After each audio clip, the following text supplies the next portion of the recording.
Warahmatullahi wabarakatuh. Pemirsa yang budiman,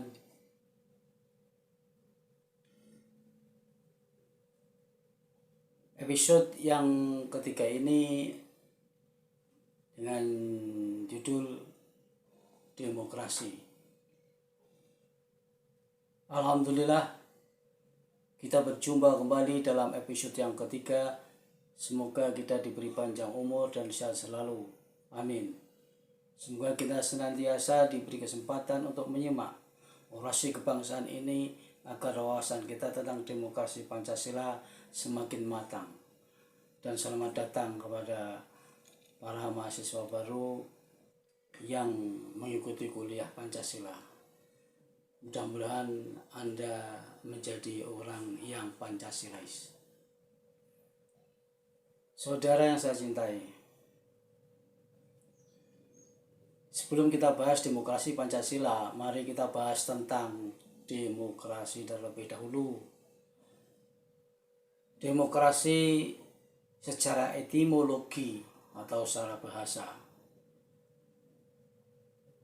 itu berasal dari kata demos dan kratos. Demos artinya rakyat, kratos artinya kedaulatan. Adapun secara terminologi istilah demokrasi, banyak para ahli mendefinisikannya dengan gaya bahasa masing-masing. Namun saya mengambil salah satu pendapat dari seorang ahli negarawan, yaitu Bapak Abraham Lincoln,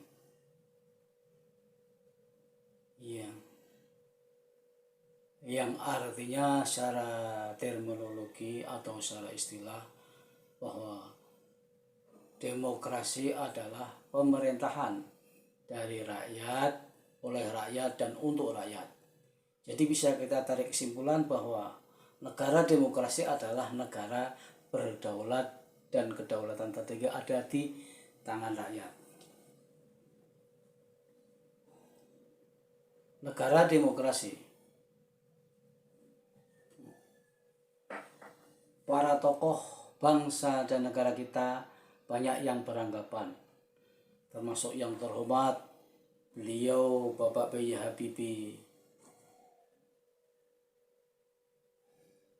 bahwa masalah demokrasi adalah masalah SDM. Anggapan itu adalah salah besar.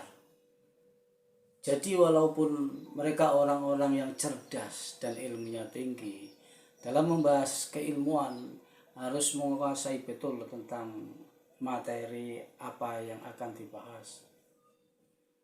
Dan orang yang ahli di bidangnya, kalau bukan di bidangnya, rusaklah.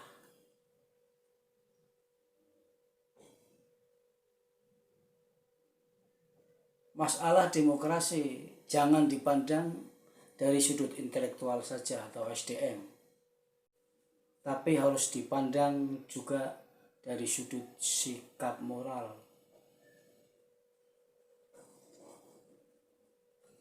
Pemirsa sebangsa dan setanah air Indonesia, banyak praktik-praktik demokrasi diperbuat oleh orang-orang yang cerdas, SDM-nya yang tinggi, tapi malah banyak melanggar demokrasi.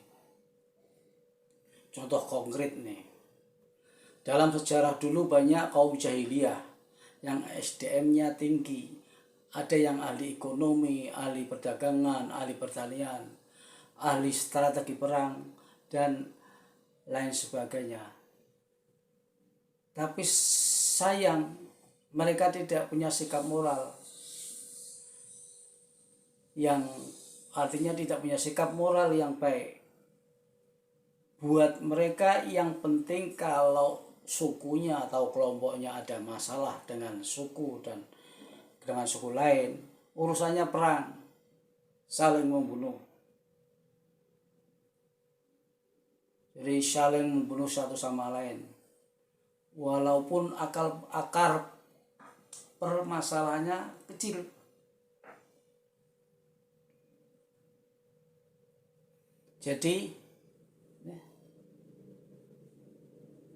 Jadi di sini letak kejahiliannya mereka,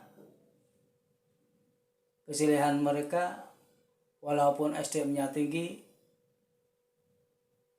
tapi rendah moralnya. Itu letak kejahiliannya di situ, maksud saya. Contoh yang masih hangat, Israel. Itu negara orang-orang yang didominasi oleh orang-orang Yahudi yang terkenal IQ-nya tinggi, SDM-nya tinggi, tapi tidak punya moral kemanusiaan. Ribuan anak kecil dibantai habis-habisan dengan bom-bomnya. Ini kejahatan yang sangat amat biadab, yang pelakunya orang-orang yang SDM-nya tinggi. Ribuan anak tak berdosa, ibu-ibu dan bapak-bapak rakyat sipil dibantai. Dunia tercengang melihat drama dari orang-orang yang SDM-nya tinggi. Dunia ikut bodoh, jadi jahiliyah, tak bisa berbuat apa-apa. PBB isinya orang-orang yang SDM-nya tinggi, tapi tidak bisa berbuat apa-apa. Contoh yang ketiga lebih jelas, jahiliyahnya lebih kentara. Amerika SDM-nya tinggi, tapi tak bermoral, tak berperi kemanusiaan, sehingga berani terang-terangan tidak malu membiarkan ribuan rakyat Palestina mati dan kelaparan. Yang tidak masuk akal dan merasa tidak malu sama anak-anak kecil, apalagi merasa berdosa, itu jelas karena Amerika memveto, menggagalkan terhadap gencatan senjata perdamaian abadi antara Israel dan Palestina. Itu kan lucu. Itu bukan orang bodoh. Itu orang yang tidak bermoral. Dengan esensi moral itu sendiri adalah semestinya kan agama. Lalu mana agama mereka?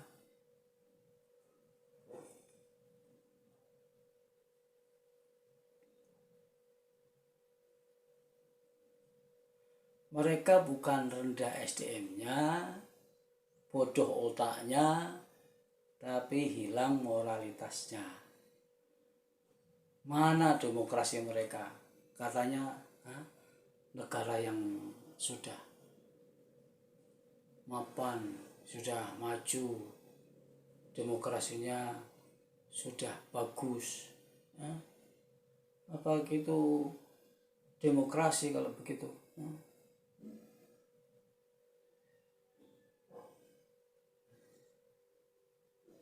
Mereka jahiliyah modern, lebih biadab dari apapun di dunia ini. Katanya negara yang demokrasinya sudah mapan, Amerika. Jadi kesimpulan saya, masalah demokrasi adalah masalah moral, bukan masalah SDM seperti apa yang dikatakan para tokoh Pancasila, khususnya beliau yang terhormat Bapak B.J. Habibie, bahwa demokrasi adalah masalah SDM. Itu keliru. Camkanlah, Indonesia sekarang gudangnya intelektual, SDM-nya tinggi, tapi moralnya semakin menipis. Contoh hal yang kecil, lihat di media TV, yang semestinya panggilan Bapak Presiden, Bapak Presiden Soekarno, Bapak Presiden Jokowi, Bapak Jokowi, Bapak Soekarno, ada bapaknya. Sekarang Presiden Jokowi, beliau dipanggil Jokowi doang. Jokowi, itu apamu? Manggil seorang presiden namanya doang, Jokowi. Ini entah yang berdosa mendidik anak-anak generasi kita yang tidak punya attitude moral, itu entah media massa atau orang-orang tertentu. Saya nggak tahu persis, tapi yang jelas aku melihat di media massa masalah sikap moral, attitude itu banyak yang rubah kalau dilihat sejak dulu zaman Bapak Presiden Soekarno. Dulu nggak ada orang memberikan Soekarno menghadiri KTT, orang Soekarno ada Bapak Presiden Soekarno, Bapak Soekarno Presiden RI, begitu. Karena beliau adalah tokoh pejabat tertinggi di negeri ini. Jokowi datang ke Amerika, nah apamu? Ini hal yang kecil, tapi ingat loh, dari yang kecil kita singkirkan tentang moralitas, attitude berbicara, itu munculnya pada generasi kita semakin jauh dari etika moral Pancasila. Mana buktikan bahwa Anda seorang Timur, orang yang bermoral, lebih-lebih orang Indonesia. Masa mahasiswa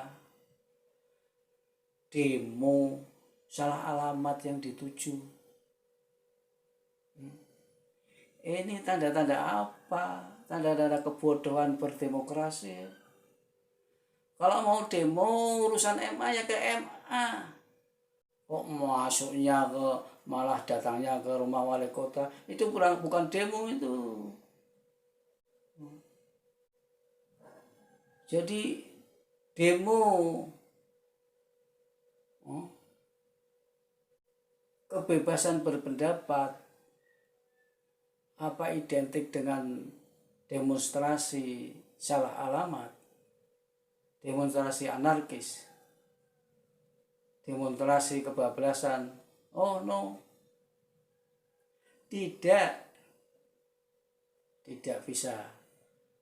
Kalau demonstrasi salah alamat, demonstrasi kebablasan, demonstrasi anarkis itu bukan ajaran Pancasila. Bukan ajaran agama-agama di Indonesia yang bernaung di bawah Pancasila, yang bernaung di bawah demokrasi Pancasila. Mari kita kembali ke fitrah kita masing-masing.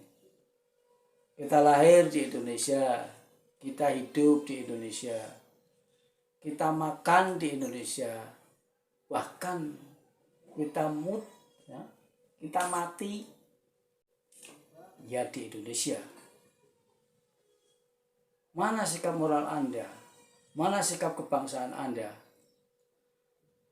Mana bukti Anda cinta tanah air? Mana sikap kenegarawanan Anda sebagai seorang generasi muda yang akan meneruskan cita-cita bangsa? Jangan-jangan ada orang yang tidak senang Pancasila.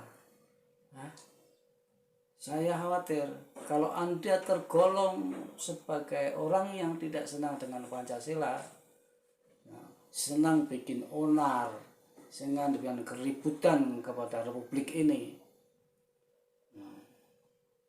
sadar. Pemirsa yang saya cintai, tadi masalah demokrasi jelas bukan masalah SDM ya, tapi masalah attitude atau etika moral dalam hidup berbangsa dan bernegara, yaitu etika moral Pancasila. Demikian pemirsa, kiranya episode ketiga ini kita cukupkan untuk mengupas demokrasi dulu. Untuk orasi demokrasi Pancasila akan saya sampaikan pada orasi yang keempat, episode yang keempat. Demikian, semoga bermanfaat bagi bangsa dan negara ini. Silakan klik like, subscribe, dan share untuk ikut bersama-sama menjaga Pancasila dan NKRI harga mati. Saya Makmur Diwawongso mengajak Anda untuk bersama-sama. NKRI harga mati, Pancasila harga mati. Pancasila dan NKRI harga mati.